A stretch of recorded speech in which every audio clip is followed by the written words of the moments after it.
Welcome back, this is Boarding Game Officer. Today we're going to go over my top 5 favorite dungeon crawlers. Now, if you have watched my channel, you might have some inklings of what's on this list already, but let's go ahead and go through it. I do have one honorable mention, and it's honorable mention because it's a Kickstarter that actually hasn't come out. I was able to do some coverage for it on my channel, so I've played it a lot, but I feel like I couldn't put it on my list because it's not a complete game, but I definitely wanted to mention it because it's definitely up there. And number one is going to be Rogue Angels. So Rogue Angels is going to be obviously a dungeon crawler. It's a sci-fi type of dungeon crawler. People call it like the Mass Effect board game. I've never played the Mass Effect, so I can't speak to that part of it. So the main mechanic of Rogue Angels is going to be a hand of cards, and each character has their own specific hand of cards. And you're going to have a cooldown system for each card. It is an effect like Oathsworn, but different. It's like it, but different. It's like it in the sense of the cooldown system. However, this cooldown system is each card is going to tell you which slot it goes on, but each slot can only have one card on it. And at the end of each round, everything's going to slide down one slot. So you could strategize of what card you want, when you're going to get that card back. Then every character has 2 cards, a movement card and an interaction card. That's just basic, that you just play that deck. It doesn't go down. You could just play it and it goes right back to your hand. One thing that I really like about this game is the map, because the map is going to be kind of Gloomhaven, Jaws of the Lion type of thing. I feel like that's just what people refer to, because I was one of the first ones to do, just a notebook for the map. Well, I don't know, first one that I know of. But so it's right, you just got a big map and you just flip it over to the map you're supposed to be on, and then that's your map. Super quick setup. It is not a table hog, which is surprising for a dungeon crawler, because dungeon crawlers usually are pretty good table hogs. It's not near as a table hog as you would imagine. Something also that's really cool with this is how they are going to use the health for each enemy. You're going to have a little base that has the health that you could just turn, which I do like that, because once again that takes away from the table space that it's going to be, because instead of having a separate board to have like what their health is, or putting it on the board and have it move around with them, makes it a lot more simpler. I do really enjoy that. It is going to be from Sun Tzu Games. It is 1 to 4 players and takes anywhere from 60 to 120 minutes. That was another thing that I really enjoyed with this. I do have a full playthrough of Chapter 1, which I believe there's going to be 6 chapters. But I have a full playthrough of Chapter 1 on my channel, so if you're interested, go ahead and check my channel out for that. So I really enjoyed that. Anyway, so that is Rogue Angels. That is my honorable mention, because I feel like I can't put it on the list when it's not actually out yet. But I absolutely love this game. This is one I'm super excited for. All right, now let's go on to number 5. Now this one I actually don't have, so I don't have a box to bring up here and show you, but it is going to be Dice Throne Adventures. I do have some Dice Throne to at least show you that. So Dice Throne has a special place in my heart, because this was like my introductory game, right? My gateway game into this hobby here. But Dice Throne itself, right, is going to be a Yahtzee. Basically, I call it the attack Yahtzee, right? Because you're rolling dice, you're basically playing Yahtzee with your dice, but you're attacking something. Each character is very individual. I really like the different characters that you have in it. Obviously, we have Marvel. You've got Season 1, Season 2 that are not IP-based. Dice Throne Adventures, you're going on a map, you're battling, right? It's going to be cooperative, so you're battling other monsters there. You're getting loot. You're changing your deck that you have. A lot of stuff going on that I really enjoy. I think my favorite thing about it was I love Dice Throne, and I love co-op games. And so putting those two together is something that I just thoroughly enjoyed. I've gone through Dice Throne Adventures twice now, and I've just had a lot of fun with it. I think that's a fun one with the boss and then the dungeon crawl portion. Those two things have been a lot of fun. So that is my number 5. Number 4 here is going to be a big guy, Madara. Now, I've had so much fun with this game. However, I do need to call out Eric again, because he bailed on me with this one. We got about 2/3 of the way done with Act 1. And even that 2/3 of the way done, we probably played, I don't know, well over 100, 150 hours of gameplay and preparation and story and all that, right? It is a very thorough game, which is one reason why I love it, right? I love custom dice. This has a lot of different custom dice. You're going to be upgrading your dice to different colors. Each color has different amount of symbols on the number, right? The lowest dice is 1 through 7. Actually, it's like 2 through 7. And then the highest dice is like 5 through 12 or whatever they're going to be in Act 2 and 3, right? So all the dice are different. They've got symbols on it. This is a good and a bad thing. I actually like it. My friend Eric didn't like it as much, but I love the math part of dice where I could roll. It's got 2 numbers on it, so it's got like a 5 and a 2. Cool, 7. But now there's 2 shields, and for every 2 shields on my weapon card says I get a +1 damage, and there's a star, and if I have roll a star, then I get another +2 damage, and then if I get 2 books, I get to add more, right? All that like adding up, and like, oh, but over here, this one gives me a +1 damage to any of my attacks. Right, and then you're like adding it all up, and I understand that could be actually a big negative to a lot of people, but I actually really enjoyed that. I love adding it all up and seeing what I could do. This is a table hog. This is going to be a table hog that is not for the dungeon crawler space, but for the character space. Your character takes up so much space, and that's probably a big negative, just how much space the single character takes up. So unless you do have to play with all 4 characters, this is by Succubus Publishing, and it is playing 1 to 4 player. However, you have to play with all 4 players. They do have some variants. I haven't tried it yet, but they do have some 2 and 3 player variants where you don't have to play with 4 full characters. But it is still soloable with 4 full characters. But another thing that I love about this is how you can create each character however you want. You've got deck with different disciplines, and you basically say, hey, you got this much XP, buy whatever you want. And you can build your character however you want, which is really fun. I love the idea of it, but the downside is prepping for it. That means you got to go through all those cards and read what the options are. So it is very time consuming, but I love it. Like, I had so much fun. I love with that customization for each character. One other thing with Madara too is the enemy AI. Once again, it's very time consuming, but where each enemy AI has its own card, and it's gonna, if there's a hero within 2 spaces, it's gonna do this. If there's a hero within 1 space, it's gonna do this. If there's a hero with 2 damage, it's gonna do this, right? So every enemy is so different, and it's gonna do something different on different turns. And so I really like that variability with it all. Anyways, that is my number 4, is Madara Unintentional Malum. My number 3 here is once again gonna be a table hog, but it is Massive Darkness 2.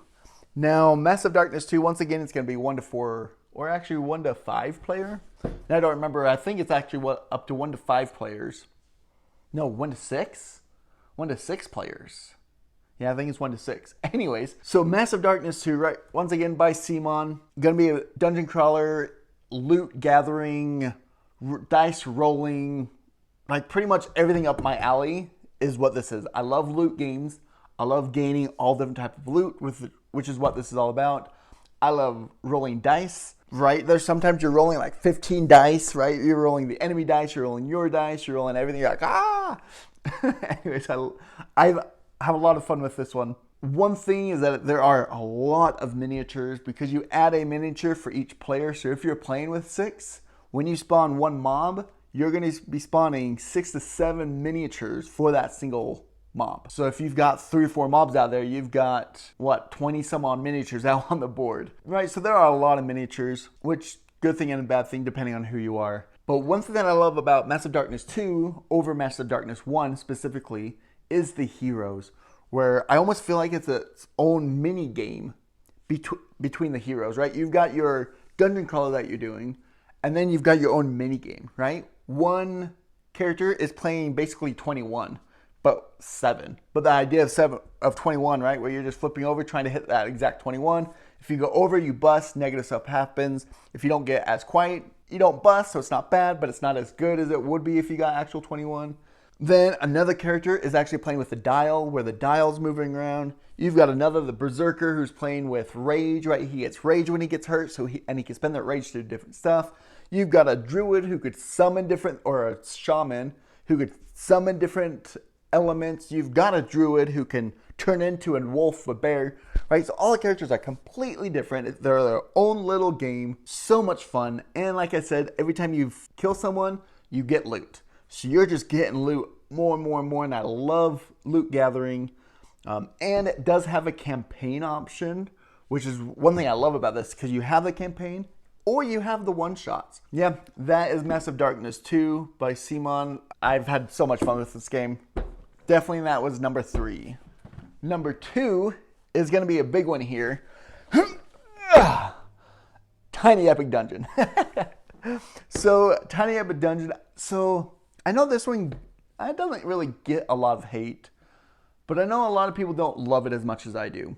Mainly, especially when it's put up against all these other big dungeon crawlers like Madara. Madara versus Tiny Epic.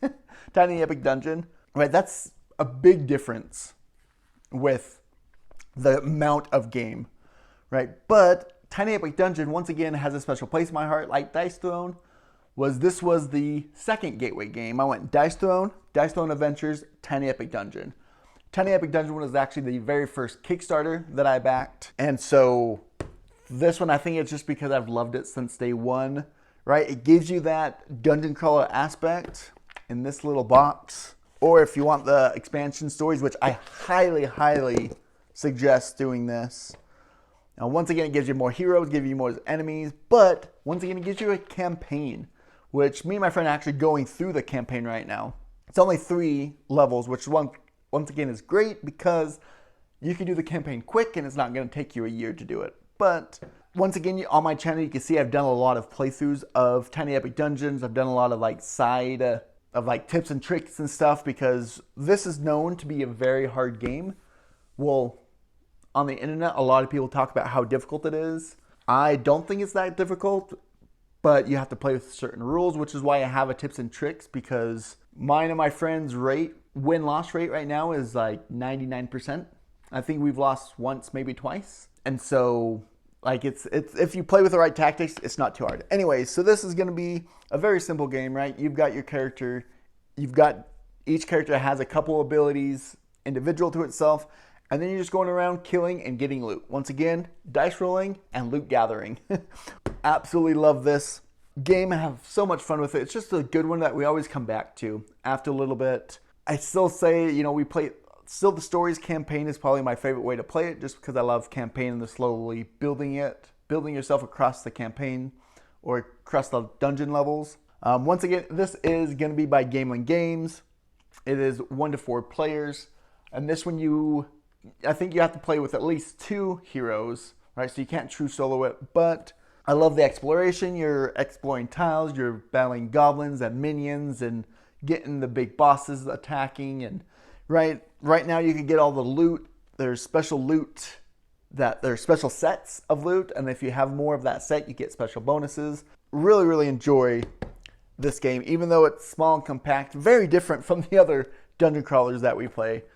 But absolutely love this one. This is my number 2 of my top dungeon crawlers. Now, if you know my channel at all, if you know me, you absolutely know what my number 1 dungeon crawler is. At least as of April 2024. Is going to be Chronicles of Drunagar: Age of Darkness. Now, this game, once again, has a special place in my heart. Right why it's so high up on my favorite list, though. This is going to be the first large campaign that I backed on Kickstarter. I backed the second Kickstarter. I was not even in the board game world when the first Kickstarter came out, but I was just getting into everything when the second Kickstarter started for Apocalypse. Fell in love with this one. The thing that I love about this one are a couple things. One, I love the hero cube activation, right? You get to place, you get 2 cube actions every turn. You place a cube on an ability, you do that ability, you do another one, you could move. And so not only I love that cube action mechanism, but then each hero, right, just in this base game with the Kickstarters or from the Kickstarter exclusives and stuff, there's 26 different heroes. And then with Apocalypse came 9 more heroes or something like that. So there's well over 30 heroes. And when that happens, you're like, okay, how different can they be when you have over 30 different heroes? Right? But they are so different. Me and my friend, we were just talking about this actually, about how there's 2 different Rangers, but both Rangers, even within the same class, they feel so very different. And even with the new heroes that they just came out with this new Apocalypse, They're even more advanced, meaning they have way more stuff that there is to do. I am thoroughly loving this. This is actually the game that got me into doing the YouTube channel, actually, because I wanted more. I wanted to watch more YouTube videos of Chronicles of Drudogor, so I just made them. That's how I started this channel. If you look on my channel, the first like 8 or 9 videos was me playing this, and now that I have it in person, I was just playing on TTS. But now that I have it in person, I'm going through the 1.5 version right now. I think I've filmed up to chapter 7 so far. The 3D terrain, so on the table it looks amazing. Once again, it is a table hog, but it looks amazing on the table at the same time. So once again, I keep forgetting to say who they're from. This is by Creative Game Studios, CGS, and this is 1 to 5 players, and this one you can play true solo. I do have a true solo on my channel if you want to see how it plays at true solo, but it definitely is a fun one. So there are, I don't know if I'll get all of these on camera here as I knock everything over. There is, I don't know if you can see me, there are my top 5 dungeon crawlers. Let me know down in the comments what are your favorite dungeon crawlers, and I will see you later.